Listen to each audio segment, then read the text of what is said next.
Hello and welcome to homemade happiness with Manisha. आज हम बनाएंगे इंस्टेंट काले चने का अचार। बनाने में जितना आसान है, खाने में उतना ही मज़ेदार। ट्रेडिशनली जो अचार बनता है उसका प्रोसेस भी लंबा होता है, उसमें तेल भी ज़्यादा डाला जाता है। लेकिन आजकल की फास्ट पेस लाइफ में टाइम किसके पास है, तो सिर्फ हम 10 मिनट में ये इंस्टेंट अचार बनाएंगे और वो भी कम तेल में।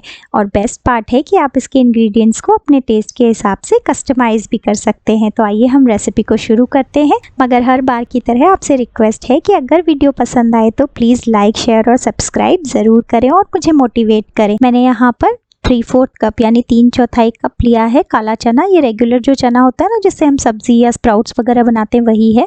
मैंने इसको 8 घंटे के लिए भिगा दिया था। आप ओवरनाइट भी भिगा सकते हैं। और फिर ये देखिए अच्छे से हमारा चना फूल गया है। अब हम इसको एक स्ट्रेनर में डालेंगे और स्ट्रेनर में डाल के इसका एक्सेस पानी हम सारा निकाल देंगे। और फिर मैं इसको एक कपड़े पे ट्रांसफ़र कर रही हूँ। कोई भी आप कॉटन कपड़ा ले लें, टॉवल ले लें और उस पर अच्छे से स्प्रेड कर देंगे। और उसके बाद मैं इसको अच्छे से रब कर रही हूँ ताकि जितना भी एक्स्ट्रा पानी है वो निकल जाए। फिर मैं इसको फैला के 1 घंटे के लिए पंखे के नीचे रख दूँगी ताकि इसका एक्स्ट्रा जितना भी पानी है वो अच्छे से सूख जाए। जब तक ये सूख रहे हैं हम मसाला रेडी करते हैं। मैंने लो फ्लेम पर एक पैन रख दिया है और उसमें डाल रही हूँ 1 बड़ा चम्मच मेथी के दाने। मैंने मेथी के दाने लिए हैं। अगर आपके पास मेथी की दाल हो जो मार्केट में बहुत ईजिली मिल जाती है तो आप वो भी यूज़ कर सकते हैं। उसे बहुत ज़्यादा रोस्ट करने की ज़रूरत भी नहीं है। अब मैं ले रही हूँ 2 बड़े चम्मच सौंफ। सौंफ को भी हम साथ ही में रोस्ट कर लेंगे। मैंने मोटी वाली सौंफ ली है। इसको भी हम अच्छे से रोस्ट करेंगे, ज़्यादा नहीं, बस 2 से 3 मिनट ही हम लो फ्लेम पर रोस्ट कर लेंगे ताकि इसमें से खुशबू आने लग जाए अच्छी सी, और ये जितना भी मॉइस्चर है एक्स्ट्रा मसालों का वो निकल जाए। मैं उसमें अब डाल रही हूँ 2 बड़े चम्मच सरसों। ये पीली सरसों जो आती है ना, वो है। अगर आपके पास राई दाल है तो वो भी डाल सकते हैं, मार्केट में वो भी बहुत इजीली मिल जाता है। मैंने मसालों को उसी ऑर्डर में भुना है जिसमें जितना उसको टाइम लगता है। जैसे मैंने पहले मेथी डाली, फिर मैंने सौंफ डाली, फिर सरसों डाली। तो आप उसी सीक्वेंस में करें। और अगर आप मेथी और सरसों की दाल ले रहे हैं तो आपको इतना ज़्यादा भुनने की ज़रूरत नहीं है। उसको आप सिर्फ 30 सेकेंड्स टू 1 मिनट में उसको हल्का सा गर्म कर लें ताकि उसका मॉइस्चर निकल जाए। मसाले हमारे रोस्ट हो गए हैं, अच्छी सी खुशबू आने लग गई है। तो मैं इसको एक बोल में ट्रांसफ़र कर रही हूँ और इसे ठंडा होने के लिए रख रही हूँ। तब तक हम कैरी को रेडी कर लेते हैं। तो मैंने यहाँ पर 2 मीडियम साइज़ की कैरी ले ली है। ये करीब वजन में 500 ग्राम है। और इसको मैं अच्छे से वॉश करके और फिर अच्छे से कपड़े से पोंछ रही हूँ। और उसके बाद फिर एक पीलर की हेल्प से इसको हम छील लेंगे। अभी मैंने 2 ही कैरी ली है, इसे हमें कद्दूकस करना है। और अगर मुझे थोड़ी सी कम लगेगी तो मैं ये तीसरी वाली भी यूज़ कर लूँगी। अब मैंने ये कद्दूकस करने वाला लिया है। इसके मोटे वाला साइड है ना, उसकी तरफ से हम इसको कद्दूकस कर लेंगे। ये रेसिपी में कोई हार्ड एंड फास्ट नहीं है कि आप कितनी क्वांटिटी की कैरी लें। आप अपनी चॉइस से इसको कम या ज़्यादा कर सकते हैं। मैं वो तीसरी वाली कैरी को भी कद्दूकस कर रही हूँ। तो कैरी हमारी रेडी हो गई। अचार के टेस्ट को इन्हांस करने के लिए मैं इसमें ले रही हूँ 50 ग्राम अदरक, जिसको मैंने लंबा लंबा काट लिया था। और फिर मैं 50 ग्राम ले रही हूँ हरी मिर्च, जिसको भी मैंने लंबाई में कट कर लिया। और इन दोनों को मैंने चने के साथ थोड़ी देर के लिए सुखा दिया था ताकि इसका भी एक्स्ट्रा मॉइस्चर निकल जाए। आप ऐसे डायरेक्टली भी डाल सकते हैं। चने हमारे रेडी हैं। ये देखिए एकदम ड्राई लग रहे हैं। तो अब सब चीज़ों को असेंबल करते हैं। तो एक बोल में मैंने चने के साथ डाल दिया है अदरक और हरी मिर्च। इसकी क्वांटिटी को आप कम या ज़्यादा अपने टेस्ट से कर सकते हैं।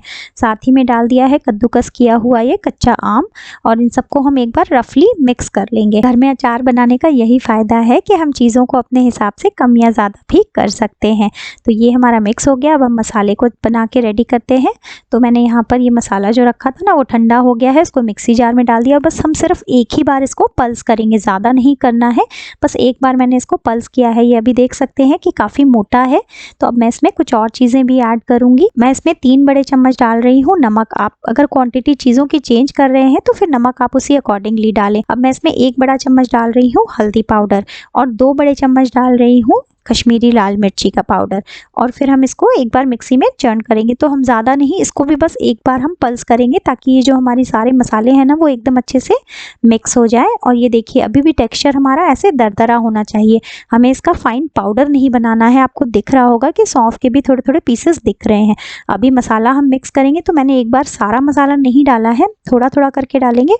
अगर लगेगा कि मसाले की ज़रूरत है तो मैं और डाल लूँगी। और इसमें भी मसाले की क्वांटिटी आप अपने हिसाब से से कम या ज़्यादा कर सकते हैं। अगर आपको ज़्यादा मसाला पसंद है तो आप थोड़ा ज़्यादा भी बना सकते हैं। आप चाहें तो इसमें 1 छोटा चम्मच कलौंजी भी डाल सकते हैं, बस उसको पीसे नहीं, बस हल्का सा रोस्ट करके डायरेक्टली डाल दें। और नहीं अगर आपको बनाने का मन है तो रेडीमेड मसाला जो मिलता है ना मार्केट में अचार का, आप वो भी यूज़ कर सकते हैं। अब ये मिक्स हो गया है। अब मैंने यहाँ पर एक छोटा सा पैन लिया है और उसमें आधा कप मैंने सरसों का तेल गरम किया है और उसमें आधा छोटा चम्मच डाल रही हूँ हींग। और तेल जब अच्छे से गर्म हो जाए, धुआं निकलने लगे, हम फ्लेम को बंद कर देंगे और फिर तेल को थोड़ा सा ठंडा होने देंगे। हल्का सा वार्म रहेगा जब तेल हमारा, तो फिर हमें इसे अचार में मिक्स करना है। तो मैं बस इसका हल्का सा कलर अच्छा आए उसके लिए मैं डाल रही हूँ तेल के अंदर थोड़ी सी लाल मिर्ची का पाउडर, आधी छोटी चम्मच के करीब मैंने ले ली है। ये ऑप्शनल है, आप नहीं भी डाले तो चले। सारी चीज़ों को हम अच्छे से कर लेंगे मिक्स और फिर हमें कम से कम इसे 3 से 4 घंटे इसी बोल में रहने देना है, या तो आप चाहें तो ओवरनाइट भी इसमें इसी बोल में रख के और कवर करके छोड़ दें, ताकि रात भर में जितना भी ये पानी छोड़ेगी ना कैरी नमक डालने की वजह से, उसमें ये हमारे जितने मसाले हैं वो फूल जाएंगे और जो चना है वो भी उस रस को एब्जॉर्व करेगा, तो उसमें एकदम खट्टापन आ जाएगा। तो चने भी हमारे एकदम खट्टे और टेस्टी बन जाएंगे। अभी आप इसका नमक टेस्ट करके एडजस्ट कर सकते हैं। तो मैं इसको रात भर के लिए कवर करके रख रही हूँ। नेक्स्ट डे ये देखिए कितना बढ़िया लग रहा है, मसाले सारे अच्छे से फूल गए हैं और ये एकदम अच्छे से घुल मिल गया है अचार। तो अब आपको इसमें से क्वांटिटी थोड़ी सी कम लग रही होगी, क्योंकि रात में ही मैंने इसमें से एक बॉटल निकाल के मेरी फ्रेंड को दे दी। एक्चुअली अचार ऐसी चीज़ ही है कि किसी का भी देखते ही मन चल जाए। तो बस आप भी रेसिपी को ज़रूर ट्राई करें एंड आई एम श्योर ये आपको बहुत पसंद आएगी। बहुत ही आसान है बनाना भी। अब हम इसको एक एयर टाइट बॉटल में स्टोर करके रख देंगे। आप चाहें तो इसको हफ्ते 10 दिन तक तो बाहर भी रख कर इंजॉय कर सकते हैं, और वैसे आप इसको अगर लंबे टाइम तक स्टोर करना है तो फ्रिज में ही रखें। आराम से आप इसको 3 से 4 महीने तक इंजॉय कर सकते हैं। आपको आज की रेसिपी कैसी लगी मुझे कमेंट करके ज़रूर बताएं। मिलते हैं मेरे नेक्स्ट वीडियो में। Till then take care, bye.